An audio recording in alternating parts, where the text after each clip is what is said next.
અમદાવાદમાં કરોડોના ખર્ચે નિર્માણ પામનારી દેશની સૌથી મોટી એસવીપી હોસ્પિટલના ઉદ્ઘાટનના કાર્યક્રમની આમંત્રણ પત્રિકામાં નાયબ મુખ્યમંત્રી નીતિન પટેલનું નામ જ લખાયું નથી. નીતિન પટેલ નાયબ મુખ્યમંત્રીની સાથોસાથ રાજ્યના આરોગ્ય મંત્રી પણ છે. હવે આરોગ્ય મંત્રીનું હોસ્પિટલના લોકાર્પણની આમંત્રણ પત્રિકામાંથી નામ ગાયબ થઈ જતા અનેક તર્ક વિતર્ક પ્રવર્તી રહ્યા છે. એસવીપી હોસ્પિટલના ઉદ્ઘાટન કાર્યક્રમમાં નાયબ મુખ્યમંત્રી નીતિન પટેલનું નામ સામેલ નથી. અતિથિ વિશેષમાં મેયર બીજલબેનનું નામ સામેલ છે.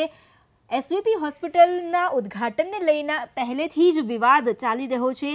એક તરફ વીએસ હોસ્પિટલની ખાનગીકરણને લઈને અને એસવીપીમાં ગરીબોને ન પોસાય તેવી ફી અને ચાર્જને લઈને જે વિવાદ હતો, હવે આમંત્રણ પત્રિકામાં પણ ચર્ચા અને તર્ક વિતર્ક શરૂ થયા છે.